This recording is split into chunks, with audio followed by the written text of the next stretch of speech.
Assalamualaikum warahmatullahi wabarakatuh. Kali ini saya akan menjelaskan materi metodologi penelitian tentang masalah penelitian, tujuan, dan pengembangan hipotesis.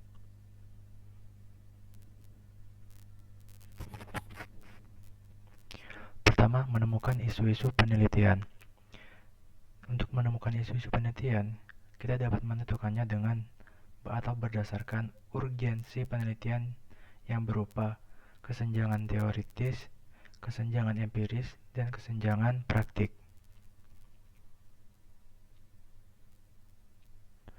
Kesenjangan teoritis adalah suatu celah yang dapat dimanfaatkan peneliti sebagai kesempatan untuk melakukan kajian setelah peneliti mengkaji perkembangan teori dan menemukan perdebatan, inkonklusi, dan atau peluang untuk mengembangkan teori tersebut. Kemudian kesenjangan empiris adalah suatu celah yang dapat dimanfaatkan peneliti sebagai kesempatan untuk melakukan kajian setelah peneliti menelaah studi empiris terdahulu dan menemukan terdapat perdebatan, inkonklusi, atau temuan yang belum tuntas memberi jawaban ilmiah atas suatu masalah penelitian. Kemudian kesenjangan praktik. Kesenjangan praktik adalah suatu celah yang dapat dimanfaatkan peneliti sebagai kesempatan untuk melakukan kajian setelah peneliti mengamati sindrom alat, fenomena real, atau situasi kondisi kontekstual berbasis data atau fakta empiris yang menimbulkan keingintahuan peneliti. Kemudian, masalah penelitian adalah pernyataan tentang hubungan antara dua atau lebih variabel. Masalah penelitian menunjukkan isu utama yang akan diungkap dan dijawab dalam suatu penelitian. Masalah penelitian berbeda dengan pertanyaan penelitian. Contoh masalah penelitian. Jika penelitian bertujuan membandingkan kelompok atau menguji hubungan antar variabel, masalah penelitian dapat ditulis sebagai berikut. Masalah penelitian ini adalah menginvestigasi hubungan sikap dan niat terhadap perilaku hemat energi. Terdapat dua variabel di situ, yaitu hubungan sikap dan niat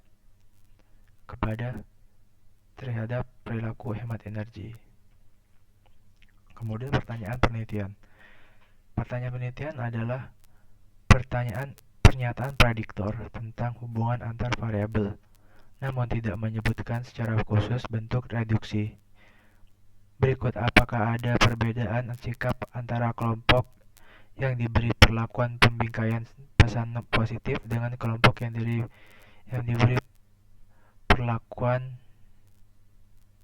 Contoh pertanyaan penelitian. Apakah ada perbedaan sikap antara kelompok yang diberi perlakuan pembingkaian positif dengan kelompok yang diberi perlakuan pembingkaian pesan negatif?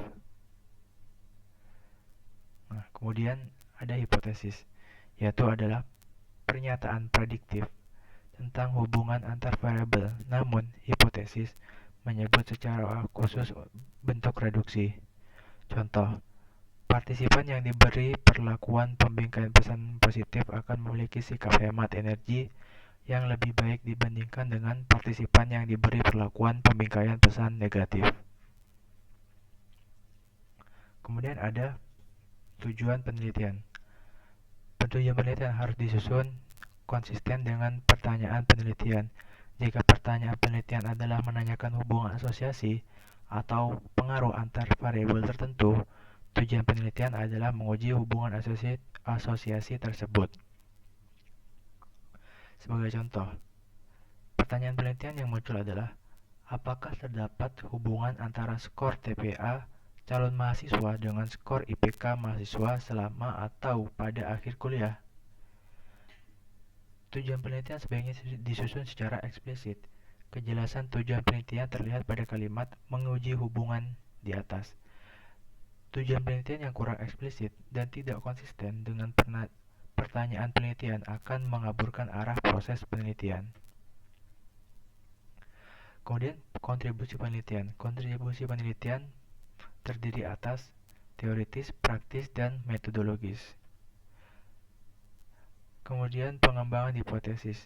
Hipotesis parsial merupakan hipotesis yang menjelaskan hubungan langsung antar variabel. Berikut contoh hipotesis parsial. Komitmen afektif berpengaruh positif terhadap motivasi kerja karyawan. Hipotesis model merupakan hipotesis yang menjelaskan hubungan struktural antara berbagai variabel dalam satu model penelitian. Berikut contoh. Kemudian ada hipotesis dua sisi. Hipotesis yang tidak menyebutkan secara spesifik sifat hubungan prediksi. Contohnya, komitmen afektif berpengaruh pada kinerja karyawan. Terdapat perbedaan rata skor TPA antara mahasiswa yang berasal dari Indonesia wilayah Barat dan Indonesia wilayah Timur. Kemudian ada hipotesis satu sisi, yaitu hipotesis yang menyebutkan secara spesifik sifat hubungan prediksi antar variabel.